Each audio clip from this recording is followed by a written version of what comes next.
Hello and welcome. You're watching UATV News with me, Ksenia Bugay. First, this hour, the latest developments from Ukraine. 11,787 ill with COVID-19 registered in Ukraine over the past day.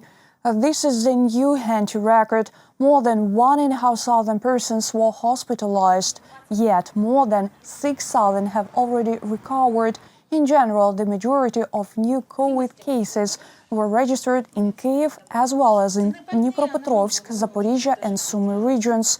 According to Health Ministry, in a month, Ukrainian hospitals are very likely to lack place to treat those ill with COVID-19 in case the incidence rate remains the same. In a month, we are very likely to face the lack of hospital beds. Therefore, it is very important to keep to the disease control measures and new restrictions introduced by the government according to Health Ministry's recommendations. The single approach to restrictions, which corresponds to the orange epidemiological danger level, is introduced throughout Ukraine. 5,000 COVID-19 cases are registered in Donetsk region daily.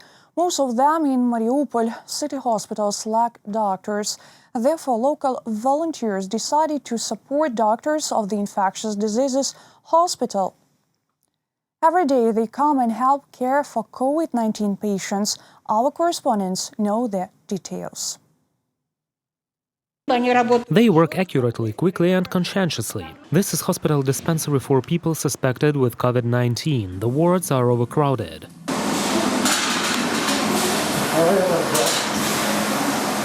The infectious diseases departments are extremely lacking medical staff.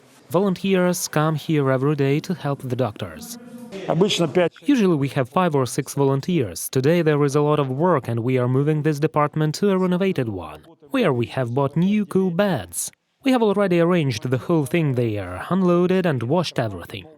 Gennady Mokhnenko, the father of 33 adopted children, came up with the idea to help doctors. He took his eldest sons and went to the department. At first there were 5 of them, then other people joined them. Today the doctors have 10 volunteer assistants. I just understood that help was needed here. The doctors could not cope with everything by themselves. They have a lot of work. Nowadays, many people living in Mariupol are scared. The situation has worsened because of the coronavirus. Hence, if everyone is scared, then there must be people who will take the responsibility and help them. That was our decision. Every day, volunteers perform the most difficult and unskilled work to help the infected patients. They wash floors, unload cars with oxygen and carry heavy loads. Tell me what to do next. We change mattresses, wash the floors and settle people in wards. The volunteers are given tasks by the nurses of the department. They are the ones who say what needs to be done first. We had no place to get our reserves. Earlier we used to manage on our own. Now it is impossible. There is one nurse to take care of 40 patients. Therefore, this help is extremely important. We bow our heads. The hospital is currently equipping a new department for patients with COVID-19. It will be opened in the nearest future. Volunteers promise to help doctors there as well. Reported by Vadim Kramer, Nadia Sukhurukova, UATV News. The state railroad company UkrZaliznytsia steps up disease control measures in trains.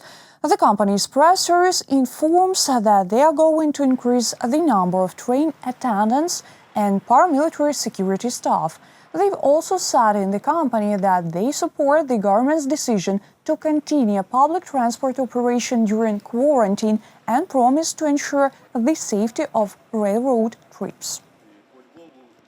The amount of seats in long-distance trains is strictly controlled. Besides, we continue monitoring the situation at the most loaded suburban routes. We increased the number of train attendants and paramilitary guards to ensure additional control. At the beginning of November, UkrZaliznytsia received 500,000 protective face masks for its workers, mainly for train attendants. Ukraine's east is on the brink of environmental disaster. In the nearest future, the Donbas is likely to become uninhabitable. Experts say that mines on the uncontrolled territories are flooded. According to them, this has a harsh impact on the environment of separate districts of Donetsk and Luhansk regions. Moreover, this water poisons the soils of the entire Donbass. The groundwater rising could also stimulate the seismic activity. The problem should be resolved at the highest level, experts stress. Зараз вже йдуть ті процеси, які невідворотні. The inescapable processes have already started. We have to minimize the possible negative consequences. If we are talking about Toretsk, which is flooded by waters from Horlivka, it would be hard to stop the process there. We can only try to deal with consequences. The flooding of the Zolote mine could be stopped, but all those issues should be discussed on the level of Minsk Group. Plastic roads can appear in Ukraine already in 2030, experts say. They say it's a money-saving and environmentally friendly affair. Besides, the technology has already been called revolutionary throughout the world because the construction takes no more than a week.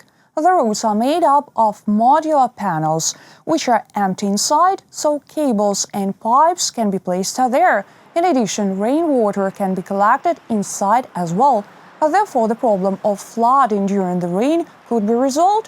Ukraine's officials are examining the prospect of employing the technology because it is necessary to determine which plastic can be used in construction and which cannot.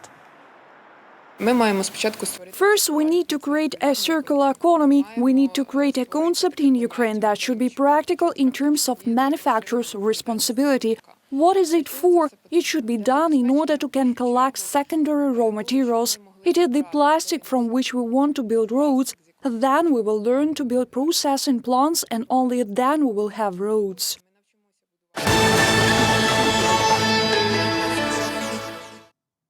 Up next, the passenger counting system in public transport was introduced in Vinnytsia.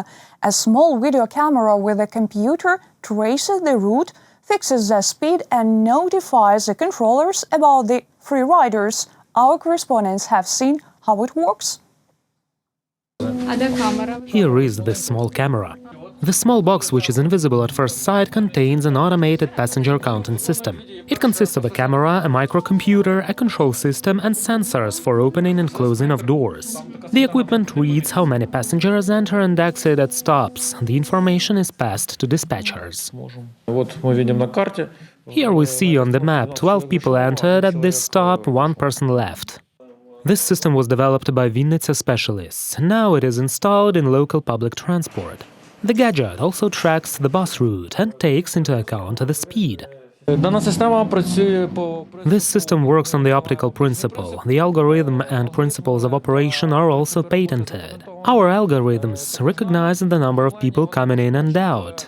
One can see online where traffic congestion is. The counting system will help to determine the exact number of passengers and the most popular routes.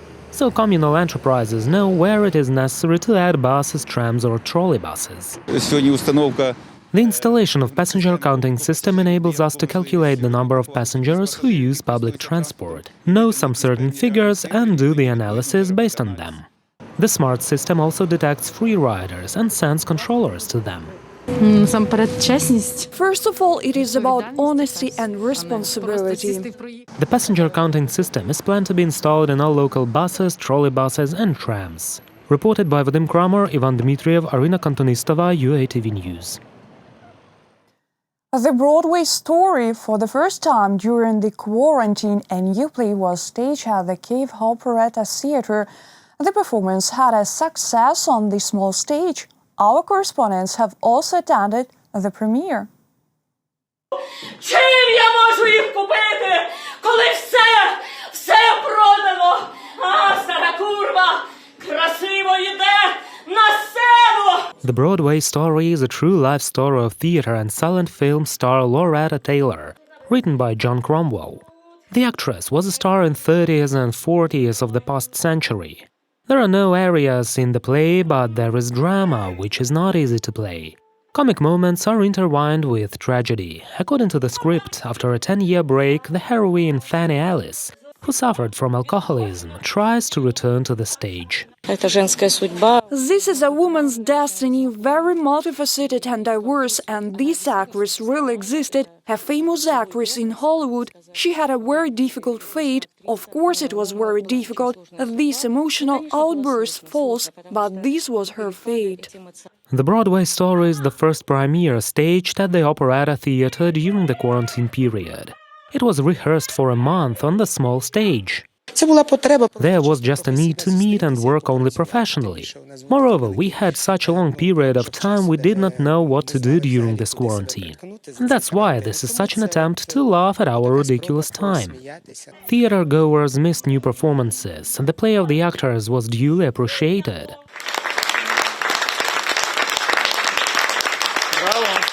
It is very difficult to play in such a close and small space. I can imagine how difficult it was for her, but she did very well. Wonderful staging. The Broadway story was planned on to be staged this weekend.